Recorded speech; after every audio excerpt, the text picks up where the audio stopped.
ibihe byiza kuri mwebwe bakunzi ba Bwiza TV na bwiza.com aho muri hirya no hino mu bice bitandukanye, ibice by'u Rwanda, ndavuga intara y'Iburasirazuba, intara y'Amajyaruguru, Amajyepfo, umujyi wa Kigali, Uburengerazuba. Turabaramukije abantu bari mu Burundi, abanywanyi bacu mu Burundi, mwese turabaramukije, tubahaye ikaze, ndetse turabakunda cyane. Abari Tanzania, Uganda, Kenya, bari muri hano muri Kongo, umujyi wa Goma, bari muri Masisi, Rucuro, Rubero, Warikare, Ntagongo, abari muri Sud Kivu, Karehe, abari Kabare, abari Bukavu, abari Walungu, bari Fizi, Uvira, Mwenga ndetse na Shabunda. Turabakunda cyane. Mumeze muti Kisangani, meze mute? Abari za Makara, abari muri ya gereza yitwa ni bari na Angenga, mwese turabakunda cyane kuko bari benshi badukurikira. Abantu bari mu Burayi, bari muri Amerika, bari muri Aziya, mwese turabakunda cyane. By'umwihariko ndasuhuza Alphonse rwose komere cyane, Sam, ngasuhuza Eric, Desire, Kamanzi, Bamugisha, Akarangwa, Afaranswa, ni benshi, kari benshi cyane kandi wowe wamfasha nawe ukagira gusoza. Ni benshi badukurikira bari mu bice bitandukanye. Turabifuriza kugira weekend nziza rero, harimo Desire mwenyewe from Denmark. Dusuze cyane kandi abarimo Leni, dusuze cyane abarimo Mutoni Mary, na mama dukurikira. Wabona ko mu byukuri inkuru yose twashyiraho cyangwa se igihe cyose twashyira ikiganiro kuri Bwiza TV, bagomba kuba bagikurikira. Mama Hilary turamusuje cyane. Abarimo Leni mwenyewe nabonye rwose yikarakasa ati indege yo gutuma nza kureba nani UCI championnat y'amagare kubera mu Rwanda, ati yabaye imberenge. N'abantu ariko mu byukuri baba baturyamyeho gatanu ku kandi, ariko nabo mu Rwanda barahari benshi cyane bwana Miki. Barahari benshi cyane rwose. Katwaye dusuze Rose bari Canada, Rose uri muri mu Bubiligi, aho bari hirya no hose tubaramukije, tubabwira ko tubakunda cyane rwose, muraba agaciro. Mwese turabakunda cyane. Kedi ndakwakiriye n'ubwo naguhaye ijambo ntarakwakira. Urakoze cyane, erega ni mu rugo ntabwo sizo nza nkumfata nk'umuntu waho tu. Bwiza TV ni nyumbani, uretse ko kunyakiranira lazima. Umunsi wambaye neza cyane. Nambaye neza. Nambaye n'ubundi bisanzwe ko wambaye ishati, ntago ari umupira. Dukunda kwambara imipira cyane twese. T-shirt. Umunsi nabandi ajye umenya ngo ndi frere. Frere Kedi. Abantu bari mu kanisa. Yego Kedi rwose turakwakiriye kandi turakwishimiye. Nakoze cyane. Ariko Kedi wigeze ubona mbere yuko tujya mu nkuru wenda tujya kuganira ku nkuru nyinshi cyane, tujya kujya ku mirongo y'urugamba uko bihagaze, turajya mu bice bya Sud Kivu, hari ibice bya Bayitombe, tuza kureba kandi nuko bihagaze mu bice bindi turabagambanye ngo ari muri Muventura baragwiriye. Muventura bayirejeho maneko nyinshi cyane, turabireba. Hanyuma turaza no kureba ikindi, hari umuntu nabonye kuri iyi nkuru ya Rabini yarameshoninze ngo ninjye gukurikiyeho, urakabonye ukantu. Ahubwo nanjye sinzi umuntu wakoze inkuru kuri Twitter arangije atereka ifoto yanjye, ntiyatishiraho comment ngo wenda ngavuga ati uyu muntu ivi na ivi. Ubona ko abadede nyine bikorwa n'abantu b'abadede berekana ko bashaka kugaragaza ko nyine ahari natwe tubabangamira, ariko ngira ngo nta rwango rundi tugirira abarundi bwana Meki, uretse kuvuga amakuru abahari no kuvuga ibitagenda. Ubizi neza ko ikintu kijyanye n'umuturage twinshuro nyinshi nicyo tuba nta nubwo tunayarema twege amakuru aboneka.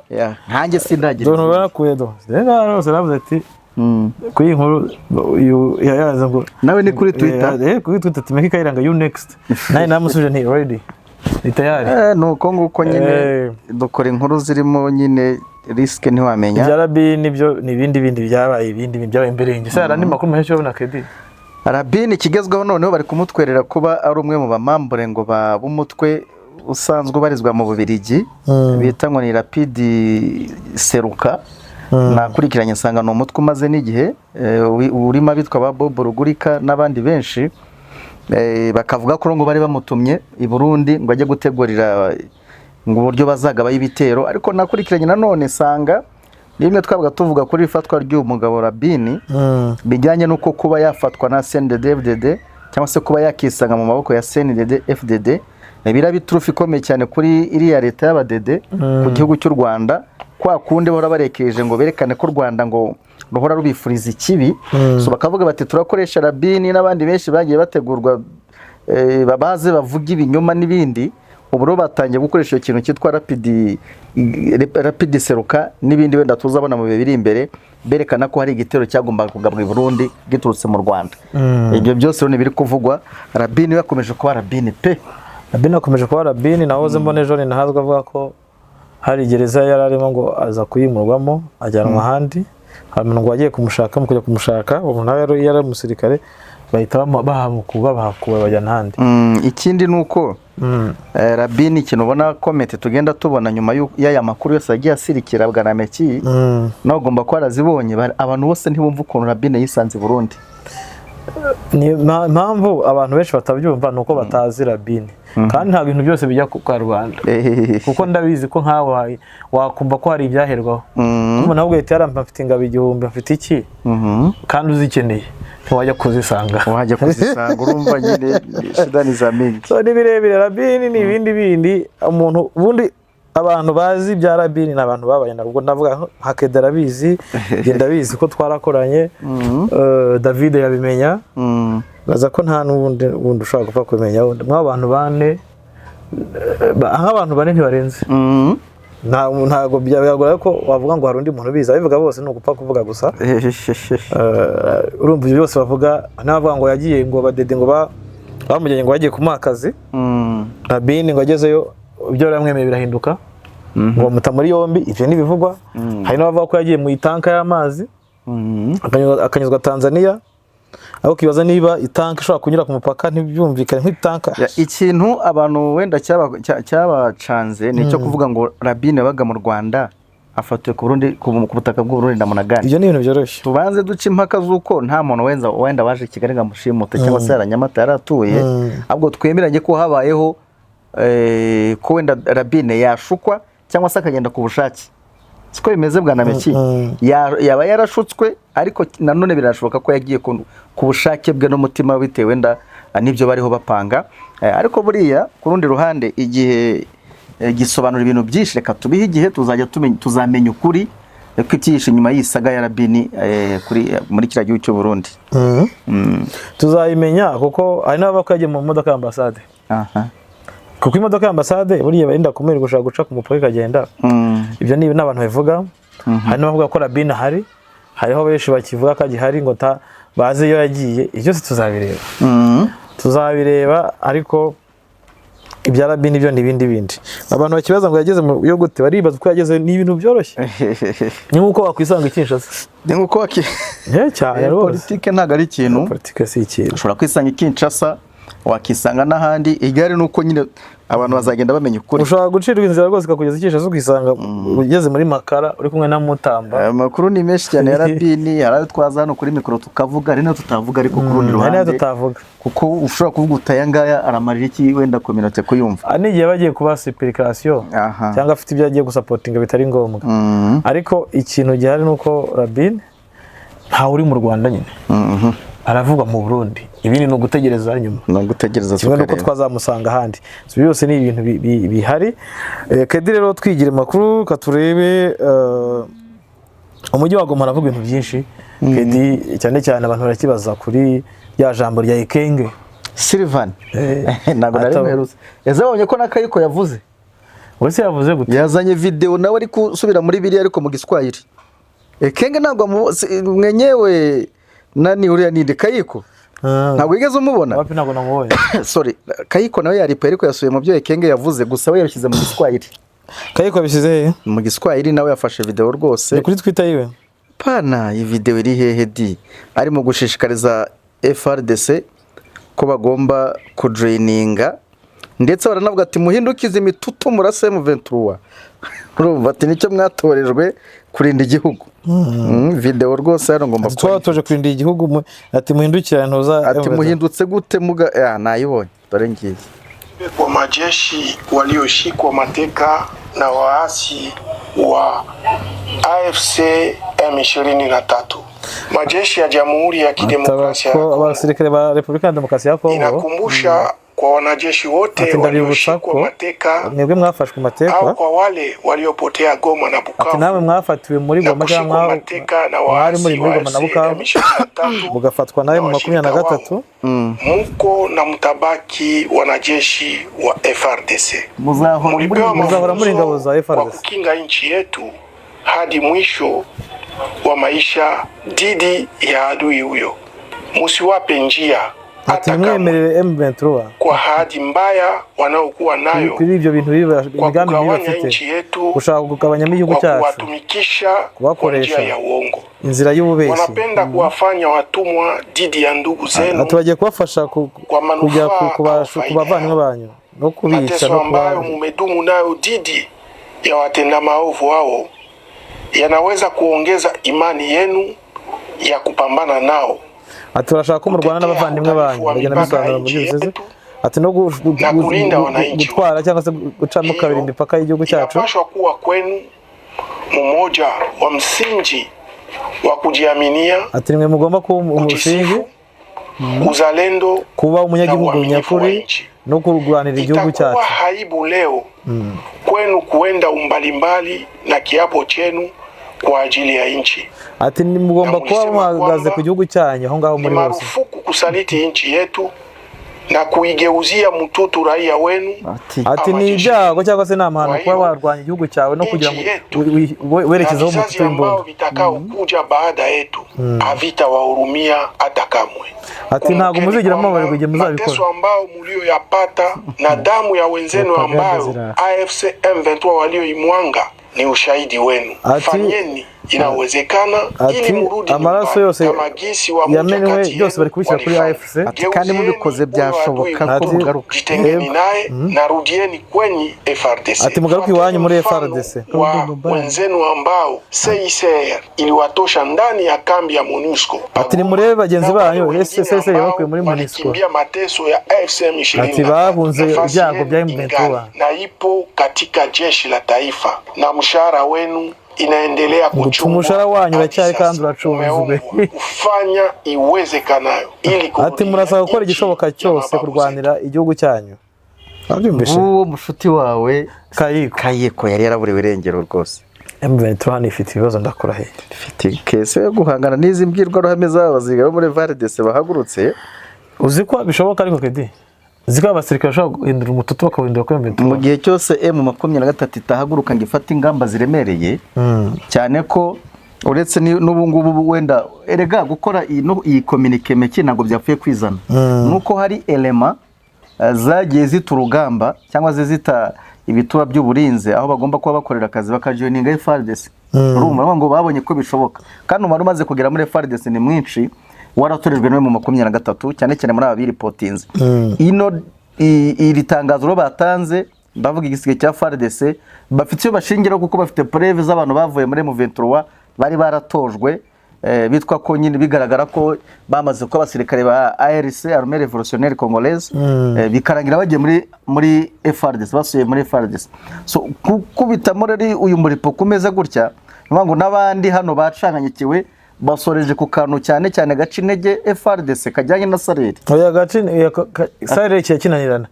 Ariko none ni akabombe bohereje kuri Mweto. Sibyo yego. Ariko muri FARDC barayabona. Barayabona. Umusirikare udahembwa imishari tinda byibuze nabantu batari kuri fro. Ariko abantu bari kuri fro muri FARDC bayabonera igihe. Hari n'igihe babonye ko ari igihe bazabagahemba nk'amezi 3 aneko. Yego barayabona. So kubabwira rero ko imishara yabo igihe ari icunzwe neza hari kandi uyu nguyu atongeyemo noza Sylvain Ekenge we yavuze ngo na prime de combat iracyahari muze niba ngombwa munabarasi timo bahindukiza umututo ati biteye isoni ndetse biteye n'ibyago kubona mugiye kurasa abagenzi banyu bo muri FARDC. Ndakubwiza ukuri social media nicyo kibazo ro cya mbere ni ikintu iki ikora igahindura ibintu buri bitu binaharibika nuvuga ngo birasaba icyo bita intelligence is strong kubera rwo hejuru apana byo kuvuga ngo nabasirikare batoje mbese birabasaba ko abajitu ba M23 bakora akazi batizigamye cyangwa se deployment zikazamo mathematics kuko nk'ubu aba bantu mu kanya bariho umva zirambone zacu ziri muri Walikale bavuga bati ati muko na ba infiltré ba mingi pale kwenu twebwe badufata nk'abantu bo muri M23 yego iya gwa report rero ayiguha nk'umuntu wo muri M23 ati twebwe mwebwe mwarinjiriwe cyane ku buryo message mu buryo bwa message no mu buryo bwo guhamagara tubona makuru y'ikintu cyose mugaragaje gukora muri make reka tugiye kuri inkuru kedi M23 ize gutya isohe 7200 7300 na 400 7400 na nanga yavuze ko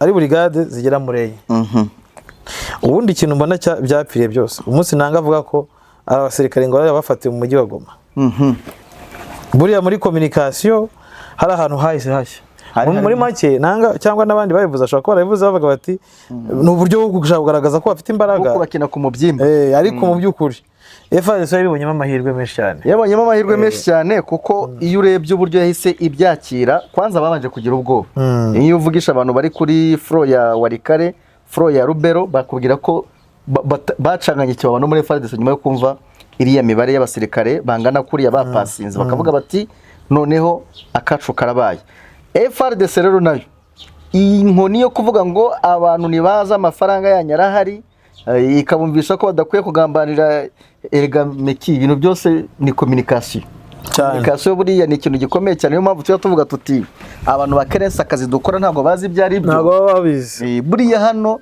iyi voice dufite ntabwo ibuza abandi basirikare ibihumbi bingahe biyifite kandi biri kwitekerezaho kabiri oya barayihanahanye bari kwitekereza akareba ati byagenda gute ikindi M23 ubwo tayari twinjiyemo yakoze rero ikomeye cyane muri no misi yararegeje meki kuva M23 yafata Goma kuva M23 yafata Bukavu kuva M23 yagira muri no miji ikomeye cyagiye dohoka kutumira ko byahise bigenda M23 isi leta ibinyeshyamba nuvuga ngo uko mbivuga gutyo abantu bambabare ntago nshaka kugira ariko urebye neza imyitwarire M23 even no muri miyoborere yayo yabaye leta cyane kurenza kuba inyeshyamba nuvuga ahubwo leta uzare niyo bagiye kwirata kwishonga kureta abakoreta ari leta y'abateroriste ahubwo bari bo bafite ubuyobozi ubuyobozi bwa kiza nibweme ubuyobozi bwa M23 bureme niko bakunda kwishongora tugere muri pratique M23 rebye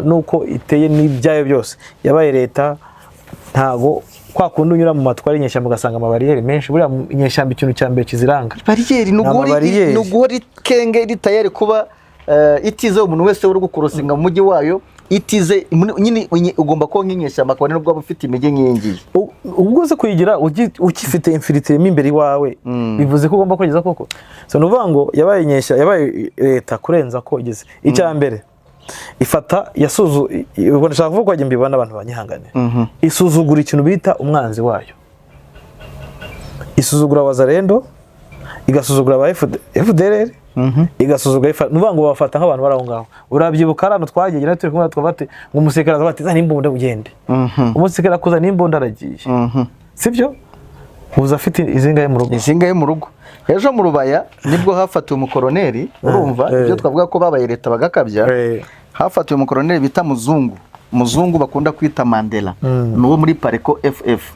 uyu yari asangwa aza kurara mu Rubaya indani ku mugore we wasigaye hari muri Rubaya noneho abaturage baza gutanga amakuru gutokana nuko bamaze kwiyumvamo AFC batanze amakuru baza kumurya mbushe yaje meki byageze mu masaha ya 8 abari bamugogere ku rugo yari yarayemo bagenda bahafatira abandi bane baje mu bihe bitandukanye bari baje gutora imbunda zari zirunze zitabye mu nzu y'urwo rugo kuko uwo koroneri noneho agomba kuba yari yaje aje no gutunda imbunda zari zirimo aho ngaho izigera muri 7 basanze zataburuwe muri saro urkumva ngo mu nzu hari z'abaturage nacuzemo ibikoresho bya gisirikare uyu yaje gutwara imbunda bisanzwe namwe mwamye amakuru ko muje kumufata ubwo mwari muje gufata umusirikare namwe muje gutwara imbunda zari zirimo namwe muzi ko zirimo urumva ubwo n'urugero ruto rukwereka ko enemy aracyarimo indani hariya ubwo baracyarimo bya bindi twavuga ko ari iby'amareta akomakomeye asanzwe nyine akora ubundi KDM turi kwibukaza ikintu bita iperereza kuri karenga n'urwego biriho bitaba kanone likaba rigakara uko urebye neza kuko giye hari umuvandimwe yagize ko makuru ambwiye anyereka rwose amafoto y'umukoloneli w'umuzarendo hano ibaze kakatindi imbere kakatindo abe yatinguye umuzarendo koloneli ingabo ze babaga baraho ngaho batembera mu bice muri kakatindo umuhanda ariko hari karitsiye udashobora kunyuramo. None se abitwa bakidudu bo ntibajyaga baza kunywera hara muri za Kibati na za Rusayo bajyaga baza muje oya uwo mukoloneli w'imbunda zaba zitabaga muki Mamondisi kandi giye umuntu yambwira ko yahaye amakuru mbetura ariko tekeza ko hashize igihe kinini koloneli akidegembya bashobora kwa kidegembya kuri front line niho ubona ko harimo ikintu cyo kuregeza cyane aba bagabo rabiboka ejo bundi za Kibomba bakizirimo izi drone zikiza za CH4 uzukuru bahanganye nazo ntago ari wahamagara wiri ngoma ngagufata umufatisha wiri ngoma ashobora kumara icyumweru atagiye online urabyibuka yajyagaho ari nk'umurabyo wamwandikira message ukabona nk'uyu munsi tukandika saa 9 akazebona ejo saa 9 ukabona bwayisomye kubera iki yarazi ko guhangana na drone byonyine no gukora network arabizi ko zira drone zidetecta na GPS electronique so uyu munsi wanone rero siko bimeze urasanga na private uri mu section indani afite telefone noneho wajya kumva kuva muri FARDC barakubwira ati twebwe movement z'abasirikare banyu urumva twebwe batubwira kwa kundi bazi ko turi muri M23 turazimenya niyo mu dipro winza makamya 2 muri axel runaka tuyashaka tuyareba kuyareba no kuvuga ngo aguciye urwaho yana ya bombarda sibyo hano ujya kumva ngo ari imodoka ngo yahiriye muri area runaka ni za nkuru ujya kumva tukazita ko arabaza no ko tumenyere ko bari kubeshya ariko ari nige babana bikoze byanyabyo urukumva so bano bagabo rero nk'iki gitero ejo bundi nibyo ariko nejo suko izarashe za Kalembe wenda turaza kubigeraho bakubwira ko zaje habanje kubaho ko akorwa rek avec des drones de renseignement zikora rek zirapuringa haza none izisibura na Sukoyi ngo ari Sukoyi ari drone byose byarashe kuri objective kubera iki M23 akantu ko kumenya ko ihanganye n'umwanzi ufite imbaraga akantu ko kumenya ko ihanganye n'umusirikare ufite imyitozo iri ku rwego rwo hejuru isigaye ikanegirije cyane ariko bikagira ingaruka zitari nziza. So jewe icyo navuga cya mbere cyo ubwo turabihera ko iryo jwi ryo mu FARDC yavugaga avuga ati muko naba infiltrate mingi kila kitu mnafanya pale iki tunakivuga ngo deployment M23 ikoze baramenya inama M23 ikoze barazimenya urugendo rwa gavana bararumenya urugendo bese buri kintu cyose bigeze ku rwego rwo gufata nimero z'abavyongozi b'amabatayo ba M23 bakazisevinga kuri drone ku buryo nayatsa telefone we ahaherereye drone rete ivuga ngo Colonel kanaka ahagaze ku musozi uyu n'uyu wenda mweso for example ni hwari anytime babishatse bajya kwa Sibra uvuga ngo bo bamaze kugira infiltrate M23 ifite infiltrate nyinshi ziri muri yo none zo zose urumva nazo ubwazo telefone zabo niba yegereye Colonel baramenya ko amwegereye niba uyu mutarama avuga ati mufite aba infiltrate benshi baradubwira movement zose nwa ngo niba abasirikare bari kubaza ati bimeze gute ese nituza kuko sarerira irahari nabo babwira ati yego ariko nyuma yo kuganira ibya sarere n'ukuntu bacomoka barababaza amakuru yuko M23 bayeho nawe ntago ari bo yahishe aravugisha uko nawe gati watubonera nimero ya kanaka kuko barabizi ko kwa divasinga wenda biragoye ariko muri frappe aérienne birakunda watubona nimero za colonel runaka watubona nimero ya major runaka ubayoboye aho ngaho akayibaha kuko afite telefone sibyo so ahangaha kuyibaha rero mu bintu twavuga byo kuregeza harimo no kuba M23 yareretse abasirikare bayo bagatunga ama smartphone ubundi kirazira aba yobozi b'inyeshyamba cyangwa inyeshyamba nyinshi ntizijya mu matelefone y'ama smartphone icyambere tugiye turebye isaha igeze umuntu aragutrackinga seriously kedi nayo ubaye njamishatse nagutrackinga kuri telefone yawe nubaye ukoresha social media urugero uko ari nk'isomo nize rya digital investigation iryo somo nk'abantu bakoresha ama social media hari uburyo bwinshi bwo kuba tracking aba namenya ngo kedi ari gukorera hana igihe mbasha kumenya nimero yawe aba namenya ushaka kumenya umuntu ari ukoresha urumva no kumenya IP address ukoresha gutrackinga biroroshye. None se meki ubundi tugarutse inyuma komanda wo muri mu 23 kuva guhera kuri Makenga ubwe ni iyihe briefing yahaba abasirikare ibabwira ko ibyo Sylvain Ekenge yatangaje ari ibinyoma babyiboneye iyo baza ko nta network nta telefone bafite bari kwifata nka rumeri n'ibihuha biri aho ngaho ariko ubu buri musirikare yabibonye ko rwose bari guhamagarirwa kurejoanya FRDC, bari guhamagarirwa kutarwanya bene wabo bakongomani n'ibiki byose. Ati biteye isoni, biteye n'agahinda kugira ngo urajya kubabwira ko ari ukubeshya gute.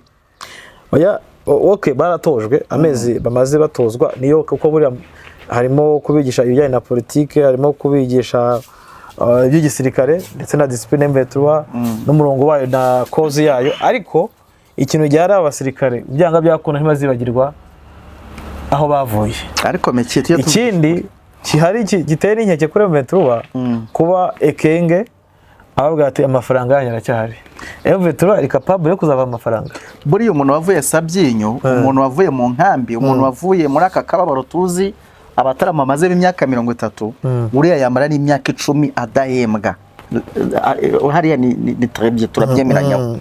Ariko umuntu katanyama imaze amezi 3 anatanu uredura musirikare wa umwamutereninze afite umugore n'umwana wenda bari Lubumbashi cyangwa afite n'abuzukuru yego ntari bubone n'ikicumi. Iriya message utekereza ko ari ifata kayisuzugura. Iriya message ni gisaso kuri M23. Icyambere cyo tubyemere kedi. Ibyo umbwira ngo barabatoje, mwarabatoje n'abakomando, ariko doctrine imico ya FRDC abantu bakuriyemo twese bose muri rusange twese tuyizeranye amafaranga nicyo kurya aragufata nk'umwami twese tuyizeranye. None wowe agiye mu nyeshyamba kandi no message twebwe ngewe nka kedi nge ntacyo yantwara. Nuriya muntu navuze ufite shangazi we, ufite mama we, ufite mushiki we usaziye mu nkambi hariye, nawe ntacyo yamutwara. Ariko ku muntu wa FRDC iriya message iraremereye, irimo message buriya butumwa burimo amagambo aremereye cyane. Amafaranga yawe arahari, ngwino mwana wacu, ngwino rwose. Iriya ni message nziza cyane. Urwanira indahiro warahiriye kurera igihugu cyawe kuri ibyo wiyemeje. Urambwira ngo iriya message ntabwo message bari gutanga, umva bayitanze mu Gifaransa, bayitanze no mu Giswahili. Message yo gutanga M23 bisagukira tension kuri ibintu. Niyo nabubwiraga mbere twitanye ikeneye intelligence ziri strong, ikeneye gukora deployment biri seriye. Uvuga ngo ntago ari za deployment ushobora gufata abasirikare bakujoininze ari 10 ngo banahagararane. Nabiri ntibakwiye guhagararana. Oya, icyambere giye gukorwa bave kuri network. Kuko abasirikare icyo ni solution. Nimba banavugana nabo nabagenzi babo bari muri tuvuge nk'umuntu di province za Gasopo hari cyangwa se uri muri Kisimba, izo za Katobi turi bugaruke ku mirwa nabereye, kuvugana n'umuntu muri ping indani ntago bavugisha bush ni telefone. Kumubwira ngo zaca ha tura inzira niyi byagorana cyane. Ariko ni ataba gufata ingamba zikarishye. Ngende gutanga inuza yanjye wenda opinion yanjye uko byakabaye bigenda. M23 izi ngabo ziri bubacike zizanatanga amakuru arenze ayo turi kuvugira hano bashobora kuba bari gutanga. Nayo abantu batari bazajyanze. So igihari cyambere gihari gishoboka mbona M23 niyo twavuze ati M23 ishobora kuba yaragije cyane ikareka kunyesha mbikaba leta. Ni buto bundi umusirikare ashobora kuba afite smartphone. Niko mbere nazo bagiraga. Uzi ko na capitaine muri M23 ejo bundi atabaga yemere gufata telefone keretse ufite function runaka afite isabwa gutanga amaripoti. Twabaga tuvuga nabo hariya benshi Major niwe wagufite telefone n'icyombo urumva, ariko kugeza ubwo umusirikare mu section umusige mu chatting ari no mu ndaka kugira tubundakabye ndi mu ndaka. Icyombo nicyo gihagije. Urebye ikintu cya mbere betura ikipamenye ko isaha igeze telefone umuntu anagutrackinga ubwe, umuntu usanzwe yagutrackinga akamenya ubuse n'abantu bashaka gutrackinga abagore babo, akamenya ngo umugore wanjye ari muri hoteli, akamenya ngo umugabo wanjye ari muri hoteli, ari abantu basanzwe. Hari ama application menshi ashobora kubikora. So rero noneho baze nk'igisirikare cy'Kongo ngo gishora amafaranga menshi kugukora gukurikirana bakareba nguhererehe. Ibyo ni ibintu byoroshye cyane kuri bo. Ni n'amakuru twamenye yandi si n'ubwa mbere ibi bintu Kongo ikunda kubikoresha iyo urugamba rubanye imberenge. Witwa Joseph Kabila burango yarabikoresheje cyane, ayobya ba officier benshi ba CNDP n'ubu ngubu bakiri muri FARDC. Ukumva officer runaka yigumuranye n'ikibatayo runaka baragiye. Urumva rero bivuze ngo ntabwo umusirikare wo mu section ya Tania colonel watanze order. Yibaza ari nka colonel wabaye corrompi adeployinze nka Kisimba cyangwa se Kibati, ukumva ikibato cyari kiri Kibati kirajoininze. Tekereza ko ibintu bitabasha maride. Oya n'ikindi zimeshaza message bari gutanga abantu ba Ekenge bango hindukirana aduye umurase ni message zigomba kubasira ibyo nakubwiye ni ndetse yanakurasa rese ntabwo bizi ko bajyaga barasaba avyongozi babano muri Goma ba capitaine barashe ngo kubera sarerira Sarumu Kapura rigeze kubikora yanabigukora nawe uri yitwa ngo ni escort wawe agasiga kwishe yabaze gutegura inzira kageri yaje ibyo nakubwira nkubwira ko ari ntuza ari ibintu bishobora guhinduka bigomba kubaho seriye n'uburyo mbe turi kora deployment nabyo ubwabyo bikwiye kuba ibyigaho uburyo hari ahantu nzi koloneli adashobora kujya gusura undi koloneli mugenzi we ndetse na ofisiye wari adashobora gusura undi mugenzi we kubera kandi mu gihugu kubera urwango ahatari urwango ujya kumusura mbikize yarabonze rwose aba ofisiye adashobora gusura bisaba gusaba uruhushya ukazavuga ati nzatabukwe bwa runaka cyangwa nzagusura runaka okay nibyo sibyo niba rero uko bimeze noneho inyeshyamba zo ziravugana n'abantu bazo kuri telefone abarikisha so baravugana muvugana ibyo bintu ni ikibazo gikomeye cyane umuntu afite ubwo ndaguha urugero rw'iyo discipline aho ngaho kandi ni igihugu kimwe cyaho hakurya sibyo noneho tekereza wowe uri umunyeshyamba uhanganye na leta ifite ikoranabuhanga rirenze bageze muri Goma bayibyiganiramo bagira muri nuza wagira ngo nuza ntago zibategereje za Kisangani wagira ngo za Kindu na bayibyiganiyemo guteketi bayibyiganiyemo gute iyi mujyi wa Goma bayibyiganiyemo neze turi kuvuga ko bajatse kustabiliza ari nka leta yabonetse yamaze kuba yidekaraye nka leta utumva ngo hariya abantu benshi nyine bashaka deployment yo muri Goma ari abasirikare ari abakadire politique ari iki bose muri Goma bameze gutya abantu bose bari gushaka gukora business muri Goma abandi barashaka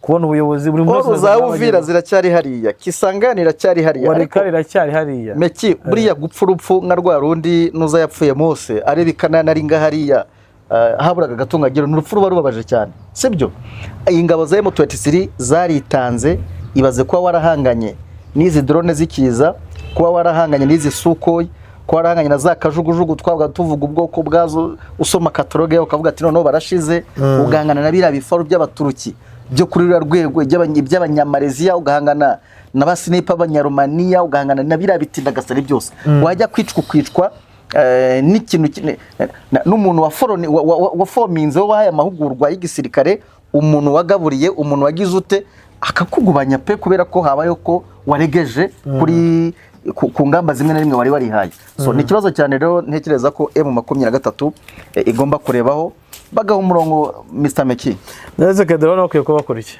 icya mbere yewe ndi nk'umwe mu bazideri bo muri M23 nta musirikare numwe waba wemere gutunga telefone bagiye kwimbwira nk'umusirikare yego byagenda biterera uko byagenda buri komando muri kampani runaka arasabwa ko telefone abasirikare afite baziremete aziza niba afite ababizi kameme abizi ngo urutunze telefone we nta niyo ufite aziremete sibyo hanyuma niba wenda ari bujye mu kibari abonage niba batanga n'ibibari abe yahura na telefone ariko kumbwira ngo umusirikare wambaye rugage hariya wambaye bote wambaye full combat yiteguye kurwana mu gitondo ngo ari kuri chat ngo biki n'ibiki kivyo ngibyo nabibakuraho cyo ni cyambere nkashyiraho na order ufatiwe mu bintu byo gukora bonana na duyi agahanwa by'intangarugero byibuze ukamakinga ashobora ko ingabo ufite byibuze sitara kugambanira ari wowe erega nibyo nahereho mvuga Mr Meki yuko ibingibi Sylvain Ekenge yatangaje afite icyabo bivugira kuko ari ingabo already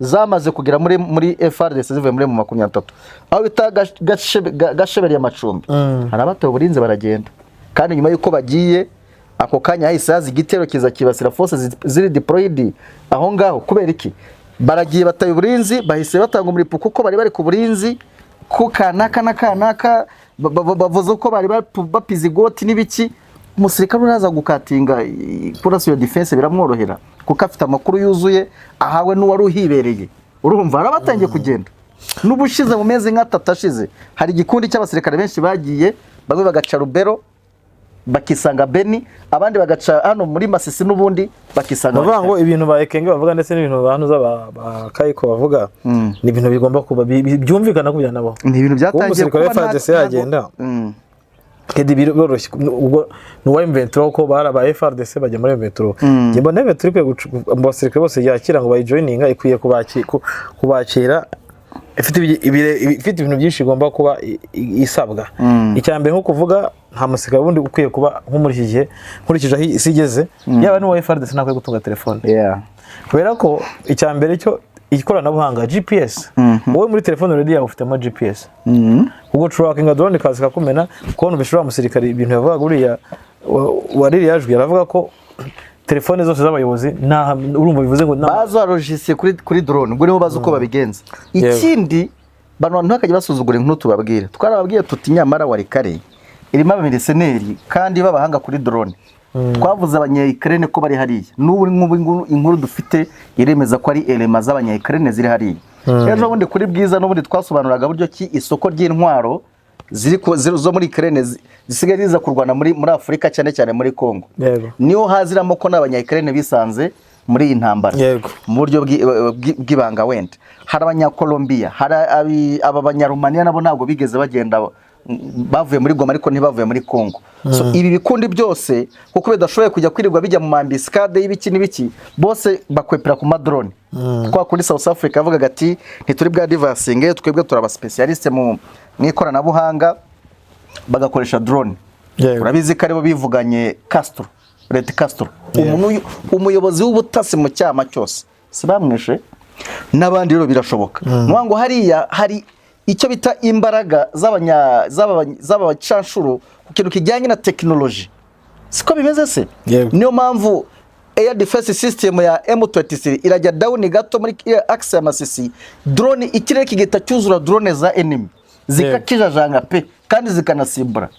Wumvishe byabereye bibwe ejo bundi, wumvishije byabereye Hembe, kubera iki nabari hariya nabo n'abasirikare n'abahanga, nibyo ufite abeza mu beza ariko nabo ntabwo ari abaswa ku buryo wapfa kuvuga ko baguciye urwaho batakumiza, siko bimeze bwana Miki ngayo nguko. So urumva rero ni ibibazo bikomeye cyane. Ubwo turavuga ko duhere icyatumye tuvuga kuri no ntuza nuko inkuru iri kuvugwa cyane muri no weekend ndetse na weekend mo hagati niyo kuba FARDC rwamagara abasirikare ba M23 ngo baze bayisange cyangwa se bakora akazi ka FARDC bakoreye FARDC muri M23. Ikindi ni ku makuru twakiriye avuga ko gahunda zose zibera muri Goma izibera mbese hano hose M23 iri amakuru bayibonera ku gihe, amakuru FARDC yabonera ku gihe ngo hari ba infiltrate n'abantu nibamaneko benshi. Ikindi Meki buri iyi ntambara ntibazakubeshya. Umuntu wo muri Korea uko yize kurashisha Kalashnikov niko no mu Rwanda yayize imbunda nimwe, sibyo? N'abarimu wasanga no muri Korea afite ari umu specialiste kurushungu wo mu Rwanda hano urugero ndi gutanga. So ikintu gihari rero mu gisirikare igikora cyane na makuru. Burya iyo ufite amakuru umenya uko utegura ibintu byawe, umenya uko uranabirinda. Tuvugishije ukuri uru rugamba M23 kugezaho bigeze ahangaha yagifashwa n'amakuru yagibonera ku gihe, FARDC gapanga abataramu bakamenya mbere w'igihe bakamenya icyo gukora. Kugeza ubwo suko yabagiparitse ara muri aeroport ya Goma, aeroport international de Goma, bakikuraho iriya shitingi. Report yabagageze muri M23 ubu tuvugana bari kwitwikurura, barayishuhije, turabona abapiloti nka batatu bayihagaze iruhande. Urumva na makuru. Ubwo niba rujya gukabinda yake niba rugomba guseta igimbondo kuyarasinga hitaga stand by karaswano. Rero niba bagezeho ku rwego nayo bamenya ku kantu uko muvuma zawe zose zimeze. Urumva urugamba uko rusanzwe rwitwaramo uri mu cyo bita win, uri mu cyatsi ntushobora gushiduka kugeza mu muvango uko biri. Ubona ko ibyari M23 titonze ibyabaga kuri FARDC yo gutanga amakuru ya buri movement bishobora gushyikira mbere to ko urumva M23 yageze ku Karubanda cyane na iri ku Karubanda yaje mu mujyi yegera umujyi. FARDC ni y'abanyeshyamba. Ibyo navuga nti ibikorwa bya M23 uburyo yakitinga kuba leta cyane kurenza kuba inyeshyamba cyangwa se kwakitinga nk'umuntu ubona ko ibintu byose byabaye tayari byabaye sawa. Kugeza umunsi nyasimba nako M23 ari n'ibindi bintu byinshi yanakwiye kubikora birenze kurwana no gufata ibindi bice. Kuko icyambere cyo niba nkubwira nakubwiye nti niba winjira ushobora kujya mu mujyi ngo mukadugera Masisi utarahura na bariyeri. Oya na bariyeri za M23 nto zicaho. Hari ikindi babaza rura ko baza ibyangombwa n'abantu basoresha bahaba. Genze caho abasoresha no bahaba. Abasoresha nta muntu muri M23 Kibumba turahanyura. Aho bitango ni nani ujya sake bahita ngo iki mu bambiro bariyeri turayize nta muntu bazi ibyangombwa ni umusoro ubaraje inshinga. Niyo mpamvu twavuga tuti mwararegeje mwemwebere mu bintu bya gavumenti, mwubatse guverinoma yanyu, ariko muracyari inyeshyamba, muracyari ku rugamba. Birasaba ko unama ku mugezi ukanywa amazi ariko ijisho rireba kunywa nka Gideon Imana yabwiye ngo jyana ingabo zawe ku mazi guhere kuzitoranya, uri bunywe nk'imbwa asize yakoresha umunwa ushyire ku ruhande, uri bufate ikiganza gutya akanywa, ubwo niwe musirikare wawe. Niko bagomba gukora ibya politike sava, mu mwubaka imihanda, mu mwubaka amashuri, mugire mute, ariko mubikore mubizi neza ko enemy nawe akihari kandi akiri wa wundi ushobora kuba yaguhindukirizaho imitutu ibibazo. So muri rusange twavuga nuko M23 iri mu bamaneko benshi cyane bayoherejwemo bakora FARDC, harimo bamaneko bayo ba FARDC bayiha amakuru umunsi kundi ku buryo buri gikorwa cyose yaba operation zigiye gupangwa barakimenya, yaba iki byose barabimenya. So bibonera ko bishobora kuba challenge ko M23 ndetse bikaba byayibera ibindi bintu bikahinduka. Izi drone niki waheruka kumva aho zarashe muri M23 zaseshe kane tuziheruka kumva zikarakasa zikiza. Umunsi bahanura imwe ekotango hari akibumba na Wiringoma bakayifotorezaho, tugeze umva umurindi wa CH Ikindi tugomba kumenya nuko imenya ko mu nk'igisirikare cyubatse ubundi igisirikare cyubatse iyo bahunze gihungana n'impunzi cyane, bamwe kiravuga ati muri deployed impunzi mujyane. So abafate muri Goma cyari no kubwira abasirikare nka 20 mwe musigare mugiye kuba iki bazabafata nimupfa muzapfe, ariko muzagenda mwe infiltre muduye buri kintu cyose. Byose birashoboka. Infiltre ziri hariya ni nyinshi ariko buriya meki uburyo tubanye buriya aho wajya ku buryo tutavugana na hameze hati ufite uburenganzira bwo kuvugira kuri telefone, ufite uburenganzira bwo gushatinga, wambwira ugamye ati gahunda imeze gutya turagupanga ibi nibi tugiye kubarasa turabarasa. Ibyo byose urumva ni ikibazo gikomeye. Ikinjo no bwaneba n'ubuzima bwaranze nshakira uburyo nagira aho ngo uri naho kugatewe nyamara ubuzima burakometwe yano tumeze neza ati umushara wasigaye wuzana mubajije se ngo ninde ubayoboye aho ngaho wamumpisha nta mukubwira wamubwira nese aryama ryari abahari he ryari anywera hehe ibintu byose babimbwira ubwo turi inshuti. So no kuvuga iki rero ikintu cya mbere gihari nibavuye ku bintu byo gukoresha Android cyane, kwa kundi bari babayeho bakirika icanga, kwa kundi bari babayeho bari kibumba, kwa kundi bari babayeho bariyo za rumeneti n'ahandi, basubire muri ubwo buzima bwo kubaho nk'inyeshyamba kameme. Kuko aduyi urebye nabi yagukora nk'ibyo yagukoreye muri bibwe yakora ibintu bibi cyane. Ndumva ari ibyo ngibyo twavuga kuri iyo ntuzakedi kuri ibyo byama infiltre n'amatelefone. Kedi mu bindi biciro turebe bibwe byaje kurangira bite, intambara bimeze bite? Bibwe urabizi ko FARDC nyine yaradivasinze yakoze n'iriya frappe aérienne ikura bimwe mu birindiro ibikuramo M23 urumva. Niyo ejo bundi twavugaga tuti ikintu cyonyine M23 yakora no gukubitizo za bibwe igakubitizo za Hembe igakubitizo za Nyabikeri kibuze kinjira muri Pinga. Nibwo yabisa naho igabanije akajagari kaba ba mercenaires, akajagari kizi drone, akajagari kaba ba FDLR bari kuyadivasingana bakayisanga mu ndake zayo. So ubu rero ejo suko n'ubundi zongeye kuza zirasa aho bita Kalembe ndetse naho bita ngo ni Peti. N'uyu munsi Peti barwanye aho za Katobe ni hafi cyane ya Peti. Imirwano urumva irakomeje hariya ni mu nderi ya FDLR, ni mu nderi yikitwa ngo ni za zindi zo kwa Jean Marie. Jean Marie ngira ngo ni ufite cya cyama bita ngo ni NCDH ukunze kuvugwa cyane muri cyo witwa Inyasi irani na ahantu yumva cyane. So M23 rero gusubira inyuma kose makuru atugeraho nuko bashobora kuba bagiye kwa divasinga nabo muri zira axe, ariko kwa divasinga kwiza ngira ngo so kuvuga ngo twisubije bibwe, so kuvuga ngo twisubije Nyabikeri, kwa divasinga kwiza no kumva bagiye gukemura ikibazo aho kiri guturuka. Kuko ni batabikora FARDC muri za ibatake ko twavuze FARDC ikeneye Masisi kugira ngo ibashe gusigara irenze Warikare, na M23 ikeneye Warikare kugira ngo ibashe kurinda Masisi. Ibyo bitarabaho rero bazagumya bibe gutyo. So aho ni muri Masisi niho ibintu baba ko bimaze intambara imaze igihe kinini iba, ariko hano nambonye ngo hari umuyobozi umwe muri FDL maze igihe kinini afunzwe n'ubuyobozi bwa FDL uramuzi witwa Busogo General Major Busogo. Ibyo zina ko numva risanzwe rivugwa se ngafungiye amaze iminsi afungiye mu mwobo. FDL zaramuvumbuye yewe ngo ashinzwe gukorana n'indi mitwe yitwaje ibirwanisho. Ikintu ngo gituma bataramuciye umutwe bakamuciye umutwe, gituma bataramuciye umutwe ngo nuko ari mwene babona afite icyo ahuriyeho na ba Omega ndetse na General Victor Byiringiro. Yego iyo ni indi nkuru iva muri Masisi. Hanyuma turebe n'ahandi hantu tujye muri Sud Kivu bimeze bite? Sud Kivu inkuru turi gukesha urubuga rwa Actualité iravuga ko ngo ni agace ariko n'imboni zacu zamaze kubitubwira agace kaho bita Nzibira na agace kari junction ni nk'amasangano ya territoire ya Mwenga ndetse na Shabunda muri Sud Kivu. Tuvugana rero na agace kamaze kwigarurirwa na M23 nyuma y'imirwano yamaze amasaha 3 muri iki gitondo cya tariki 21.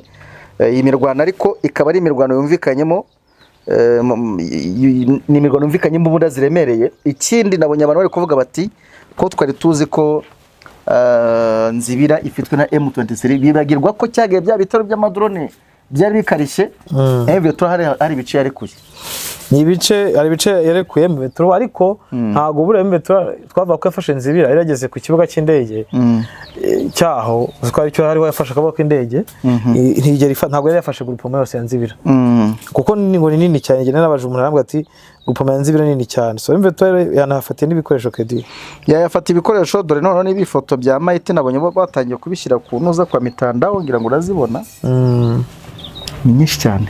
Ubwo so yapfuye simbona ari muzima uyu ni mateko ariko nako bamurasaguye bikabije amanye n'agasegere k'umuhondo nibe ndikona yagaruye gahunda yo gufotora ariko yabakozemo akazi nawe urabibona yakozemo akazi so urabona rero ko Nzibira ubundi Nzibira yasaga nkaho kwigeramo bari batabajya hose ariko nuvuga ngo wava ko M23 amaze kugira gute officially muri territoire ya Shabunda no muri Ntuzi. Noneho ikindi gufata Nzibira yose nibice yafashe umvishe ko abazarinde barimo bava ko M23 noneho yamaze gushyira iherezo kuri territoire ya Mwenga ndetse na territoire ya Warungu. Nuvuga ngo nta muntu ushobora kuva muri territoire ya Warungu ndetse na Mwenga ngagiye muri Shabunda biragoye. Abazarinde abantu niko barimo bavuga reka ndatubyumve uko byaremeza ariko nuvuga ngo Warungu wavuga ushatse n'abari muri Mwenga bavuga ko wenda Mwenga ishobora kuba tombe rwose cyane saa bese twumve nkangaha ko dore nazo bagasirikira kashobora kutubwira uko bimeze.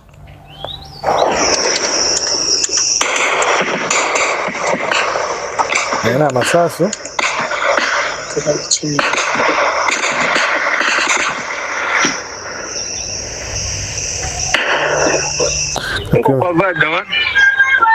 ambio wasi unikuta bali uko deja ku 2 km na Nzibira ba petit bote bashakimbia baraba mimi na uko bana deborde banikata barinda zunguka mu mingine yote wa ati bazungutse umujyi wose bana hapa ico nani ba petit bashakimbilia banakamata marumu bakababukie Mwenga bumva ko uyu muntu afite agahinda kenshi abemberenge bamono afite agahinda kenshi ahubwo akantu gahita kakwereka ko bari imberenge M23 ngo yadeboruze ngo yadeboruze isiga umujyi inyuma iragenda ijya kuca iruhande cyane birakwereka ko urugamba rwa Ramagasa ariko niko M23 irwana ubundi dukunda kubivuga iyo M23 ijiga igashyiramo kano bora mu gaturana igiye kugukoreja iragutsibura byemena yagukoreje bundi bose ngo kudeboroza ikintu nto kumenya no gukikira yakikira bazenguruka ati bari ku kote kilometero 1 Petit bote banikimbiye Uzarendo na FARDC bakubiswe kuko amafoto dufite hano za mashine gane bajugunye zambura z'amakastoro bajugunye ubona ko ibintu byakaze cyane arapigi barajugunya so urabona ko bakubiswe rero ubona ko kedi urebye neza uko bava kwa advancinga kwa M23 muri Warikaye ndetse mu bindi bice bishobora ko bidusha no kwa advancinga no muri Sud Kivu ashobora ko bagiye kwa advancinga gufata ibice. Erega twarabivuze ubushize tuvuga ko ibi biganira abarundi bari bajemo bitigeze bitanga umusaruro nibyo byasaga naho bya frenye advancing ya M23 natwirwa no muri ya sector south ubu rero kuko byamaze kugaragara ko birabigana ntacyo bintu ntacyo byagezeho bo nyine bagomba kwenderera kuko ngira ngo kuba ibiganiro bya feringa nabyo byo byatuma M23 iva muri gahunda zayo kuba Burundi yakwinangira gupuringisha force ziwe nagariyo byatuma mu 23 izagera kuri objective kuri gahunda yihaye niyo mpamvu tugomba guhitega noneho bya bitero byiyo za Rugezi iyo za muri Ho Plateau tugiye kongera kugaruka nyine kujya tubibwira abantu hano no kujya tuvuga tombe muri no minsi urebye neza nicyo kintu giye kuba kuko sintekereza ko Vetro bagumya kuba hano hamwe izaguma muri defensive muri twirwaneho kugeza igihe abasirikare bayo bagumya kwahura n'ibibazo. Ikindi inshuro nyinshi wabonye ko mwaka kantu katano Boraka bagaciyemo wabonye ko FARDC yubaka ataramo bavuye guhaha ibikoresho barabifite za drone baraguze ngira ngo ejo bundi bavugaga hajya ni wing wati long wing urumva rero ubwo nukurwana nyine nta kindi bazigurira ntago arizo kuza kujyana mu kiriza ngo bajye gusenga nizo kurwana. So ibaza rero ko abangabyo biyubaka nabo na Vetro ibigize gute bayubaka. Yego ndabona kedi ahirya no ku masosho media bikomeje kwemezwa even na ndabona na ukapivo ko muri hiriho hari pirona kwa hatare aho Vetro ngo ya pironaga nayo muri za Warikare.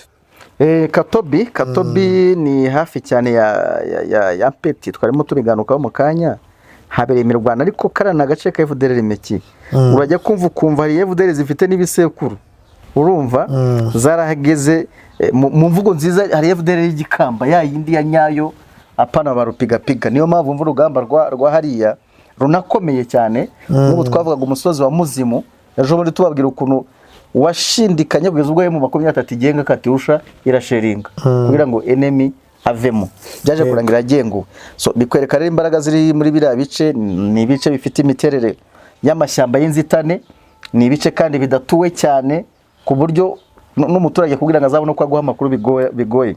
Yego so numva ntago byoroshye umuntu yavuga ko hari ibintu byinshi bigiye guhinduka kedi bigomba guhinduka kuko Kisekedi urabibonye ku bintu bijyanye n'ibiganiro nta musaruro bitanga arabyitabira nibyo bakabanagira ibyo bumvikanaho ariko nta musaruro Kisekedi yakwereka ujyanye n'ibiganiro aba yagiyemo yitabiriye wakwereka ko gahunda uburyo bwo gukemuramo ikibazo afitanye na M23 ni bumwe n'ukurwana nubwo abatsindwa umunsi ku wundi. Yego so urumva rero uko bimeze nguko ibintu bihagaze amakuru y'umugoroba y'uyu munsi cyase y'umunsi ku cyumweru haravugwa nyine zo za maneko ziri muri M23 yoherejwemo bayoreje maneko akavuga kandi kwirirwa baterana ibisasu kwabaye hagati ya M23 na FARDC drone cyangwa se score biracyari ready mu kurasa M23 ikindi uko Nzibira yongeye kuba yakwigarurirwa cyangwa se Nzibira yose yigaruriwe na M23 ndetse FARDC n'abarundi of course bahakubitiwe. Ikindi ino Nzibira nuko ariyo isa nkaho ishyira iherezo kuri ziteretwari za Warungu na Mwenga kandi M23 bikajya gute bikayinjiza muri Shabunda mu buryo bwo kumugara bo bavuga ko ngo yagaragayemo abamo nabavuga ngo M23 ngo yagaragaye ngo muri site ya ntuza ngo ya Nzibira. Abantu bo banamenye ko iyi mirwano ya Katobi ari agace gaherereye muri localité ya Banakindi groupement ya Kisimba territoire ya Warikare namwo hiri imirwano ikaze imirwano bayumvikanyemo ibibundaga bya Katyusha imirwano yumvikanyemo izo za Tworvodora tuvuga imirwano yumvikanyemo za 82 ari imirwano ikomeye cyane. Ndumva rero kedari ibyo ngibyo ni ibyo ngibyo na makuru ya weekend.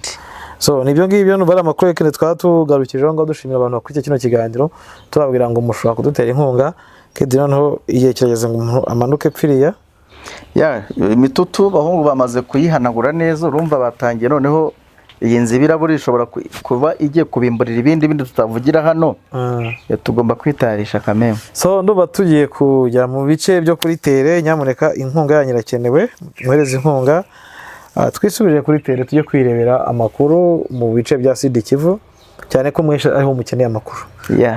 Ndumva ari ibyo ngibyo twagana gutera inkunga Bwiza TV nta bundi buryo inkunga yawe yabonekamo naho wayohereza ni kuri telefone 0788 554010 0788 554010 niho wakoreza inkunga yawe katugeraho naho watanga n'amakuru kandi ibyo yafite ibitekerezo abo tuganira no kubijya bigenda. Kedi ndagushimiye wakoze cyane bwana Mashyi Kayiranga wakoze cyane Kedi kadushimiye na Iva dufashe kwanga ibyuma mwese turabashimiye mu gihe bihe byiza icyumweru cyiza kandi muzatangira weekend muryohewe nayo bye bye.